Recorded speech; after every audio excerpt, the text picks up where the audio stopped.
Hi, my name is Rudu Atinoye. Welcome to my YouTube channel. It's been a while. I've been planning to do this, and finally, I'm here, and I'm super grateful to God and thankful I'm able to have this opportunity to actually reach out to people and just share my experience around tech sales and how it has impacted my life positively, and how I have been able to become who I am right now, and how I can also help you. I'm going to share tips on tech sales, on how to go about sales and roles in sales, how to get jobs in sales. So I'll be expecting you to subscribe to my YouTube channel. First thing I'll start with is to understand what tech sales is. As simple as it sounds, that is what it is, right? It's selling technology. Now, it's similar to selling SaaS, which is software as a product. Majorly, SaaS and tech sales are used interchangeably, right? And what tech sales naturally means is you selling an idea, not something tangible, as much as you're selling a laptop or a phone or whatever it is that is tangible. Sometimes it's majorly a software, something people can actually really touch. It's an idea sometimes, but a solution to a particular problem within a particular industry. And you're not just selling to people, is majorly sold to businesses. So which means that majority of the tech sales role are going to B2B, right? Which means business to business. And that's what tech sales is all about. Tech sales majorly is about providing a solution to an organizational problem, basically solving a problem using technology, basically. So you can be solving an human resources problem, you can be solving a procurement problem through a software, you might be solving a operational problem. Regardless of whatever problem you're solving with a technology, it's called tech sales. So the process of you selling that technology to people or to organizations to solve their problem is what we call tech sales. And there are different roles within tech sales, which is something I'm going to break it down shortly. And for today, I'll be sharing tips pertaining to different roles within tech sales. I'm talking about the account executive role, the BDR, SDR role, the inside sales role, the account management role. What are the skills required for this particular, and what does this role even mean? Even if you're getting into tech sales, this is the video for you, because if you're watching this, it means you'll be learning what are these roles, and you can easily align what part of tech sales would probably fit with your level of expertise or your level of current expertise. Alright, so basically what we're going to be starting with is the SDR, which is the entry level role for majority of the organizations. Some organizations do not use the SDR or BDR role. They allow one person handle all of the sales cycle. But for majority of the organizations that are well structured, they have an SDR slash BDR to make the work of an account executive of a BDM easy. And now what is an SDR? SDR literally stands for Sales Development Representative, and BDR also stands for Business Development Representative. I'll be using these roles or these acronyms interchangeably because they actually mean the same thing across multiple organizations. And now to ask the question, what does an SDR do? The SDR are supposed to understand the needs of the organization, understand the needs of the organization they're trying to sell to, which is the ideal customer profile. So first of all, what they need to understand is to understand who are the ideal customer profile, right? That's ICP. Who are the people, in simple terms, who are the people that actually need the solution their organization is trying to sell, right? Who are this organization? Because not everybody will probably need all of the solution, all of the technology you're trying to sell. So the SDR are supposed to find out who needs this product and of course understand their needs.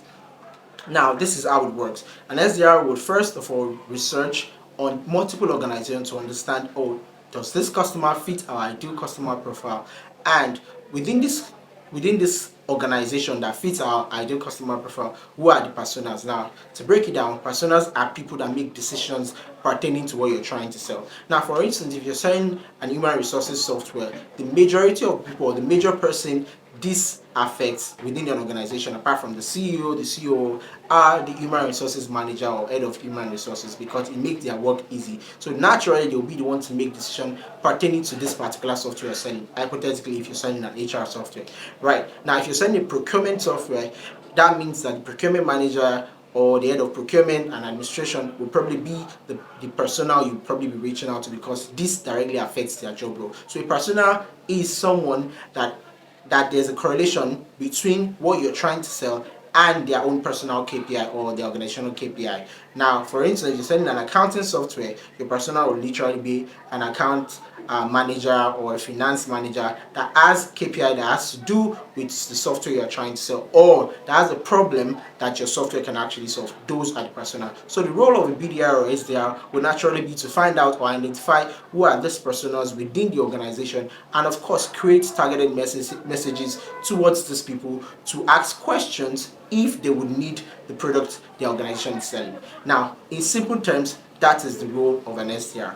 Now, to break it down into smaller bits, that means that an SDR will be required to actually research different organizations to understand if they fit their customer profile. Then after understanding they fit the customer profile, the next part of it will to understand who the personas are. And after understanding the personas are, you then create targeted messages to these personas to ask them questions pertaining to their needs and understand if the product you are profiling will actually solve those needs. Now, for instance, that means that an SDR will literally sit on whatever platform they want to search different companies, checklist, oh, this particular company fits our ideal customer profile, checks the next box to say, oh, this person is the persona within this organization. Then the third part of it will naturally, which most likely is the hardest part of this role, is actually to reach out to people to get response and understand their needs. Now, one of the ways you can do this as an SDR, which is something I'll be breaking down further or probably giving tips and strategies for in my coming videos, is that you can use social messaging. Your social messaging means that you can send messages over different social media platforms, LinkedIn, Twitter, Instagram, Facebook, to reach out to these personas and of course have a chat with them to be able to convince them to actually join the call or probably ask them question over the phone. Another thing you can also do apart from sending social messaging is actually to do email, sending cold emails to personas, and of course also doing the cold calling. These are things I'll also be sharing in my coming videos about how to be an SDR or a BDR, and tips and strategies on how to excel as an SDR or BDR in my upcoming videos. They will be dedicated to this particular role. And of course, if you're looking to get into tech sales and to become an SDR or BDR, that is the video for you. You need to subscribe to my channel, and of course that content will be coming up shortly, and I'll hoping that it will help you greatly. Now, for the second role, which is the account executives, or some cases called the BDMs, which is business development manager, account executive, or business development manager, I'll be using these roles interchangeably because most times in organization they actually do the same task. Right? What is an account executive? An account executive is someone that gets a meeting. It's most likely called the closer in majority of the organization, right? They are the one that actually eventually close the deal. Now, if an SDR for organization that has an SDR or BDR, they would have qualified a particular customer, or probably qualified a particular organization to have checked the box of ICP, that's ideal customer profile. They've reached out to the persona to understand their need, and they found out that okay, at this point, our product or whatever it is we're profiling, the tech we're profiling or the solution we're profiling would actually help this organization do better. That means the organization has a problem our product can actually solve. Now, once they've delivered that qualified, it's called a qualified meeting. Once they deliver the qualified meeting, they deliver this qualified meeting to the account executive. Now, the case of the account executive, the KPI of an account executive is to actually speak to this organization, uncover some other needs, and of course close the deal. Now, closing the deal would most likely involve other things, right? Which is elevator pitch, pitching the organization to the prospective customer. One of the things that might even happen along that line is do follow-ups, right? One of the major things an account executive or BDM will do is to actually pitch, then after pitching, follow up to ensure the deal is closed. That is the role of an account executive. Now, in most organizations, account executives do not naturally wait on the SDRs to generate meetings for them. So they too do the process of the SDR because, of course, you have different KPIs and you need to meet your numbers. And if you need to meet your numbers, you cannot allow your work to be totally dependent on one person or probably a group of people. So you have to go out there to do that role of an SDR. So in most cases, when people are employing account executive, they employ people that have long years of experience in terms of doing the basics. The basic will actually be the role of the SDR, right? So you can't easily be coming into tech and the first role you go into is an account executive. Most companies will not employ someone going into tech for the first time for an account executive. So the best chance you have is to apply for an SDR role, which means it's the basics of selling. Right, for an account executive, it means that you handled a lot of deals to closure. You've actually done the role of an SDR, and of course, you've done the role of closing deals too. And that's for an account executive. And now for the third part, or the third role, which is majorly not common for most people, or for most people to jump into, people most likely go into that role, is an account manager. And what does an account manager mean? Account manager means that if you gone through the sales process of, first of all, the SDR, handling the qualified meeting, just like I explained earlier, and apart from handling the qualified meeting, they've pushed the qualified meetings to the account executive. Account executive have closed the deal. Now the customer is on board. Now there are two things, right? There are two processes involved in account management. It's called customer success and of course account management. Now customer success, ensuring that the customer journey is successful. What it means is that account managers are supposed to ensure that the customer enjoys their journey using the product. Now, this would naturally entail that the customer do not churn, and of course there's growth within the particular account. Now, for subscription based products, which are SaaS majorly, it means that the customer continually subscribe to the product. It means that the customer continually adds more value to the organization. That is the role of an account manager. Account managers do not handle one account. They are not responsible for closing any deal. They are not responsible for reaching out to new clients. But one of the things they are majorly held accountable for is retention and churn.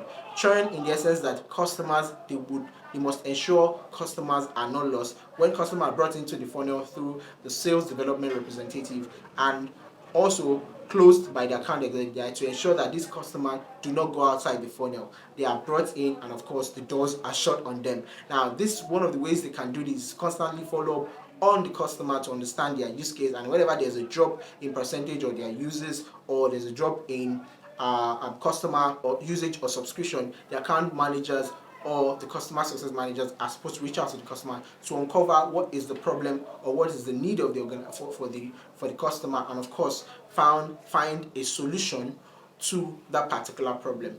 Now, one of the things that can actually happen as an account manager is for you to fully understand what is the need of your organization. So one of the things you need to carry out as an account manager is to understand the use case of different organizations, because for a particular product there might be multiple use cases. And what do I mean by use cases? Use case means that if company A is using it for HR, it might be that this is not exact problem. Now, to break it down, it means that customers or organizations do not naturally have the same problem. Now, some organization might have problem A, so on some other organization might actually have problem B. Now, the role of an account manager is to understand what problem are we solving for a particular customer, and if there's a churn, why is there a churn, and if there's retention, what are we doing correctly so that we can replicate this across multiple channels. So one of the things you need to know as an account manager is to be able to work with data, right? Because data is what's going to show you what you're doing correctly and what you're not doing correctly. Another thing you can also do is to have a way to keep relationship, because one of the things you must understand as a salesperson is that people do not buy only based on logic, they buy based on emotion. So you must naturally appeal to the emotions of the customer to keep them. Some of the organizations you might even have might just be because of the personal relationship they have with your organization, with your account manager, and not necessarily because your product is solving a major problem. They can easily do without your product. They probably have found an alternative. But one of the things that is key for an account manager, and one of the things that are key for a tech sales group or team, is that they have an account manager that is ensuring that whatever the sales guys or the SDR and the account executives are bringing in, the account managers can actually ensure that they are keeping, so that the organization can generate enough revenue. Now, in my upcoming videos, what I'll be sharing is to tell you tips and ways you can actually excel in this role, and of course to share you links on how you can actually apply for this role, and of course also to show you or probably give tips and strategies on how to be successful in these interviews if you eventually get interviews, right? And I'm hoping you subscribe to my channel, you turn on the notification, so whenever I drop these videos you will be able to see these videos, and of course I'm hoping you will learn the most from my experiences. And thank you, and now to the next time we see again.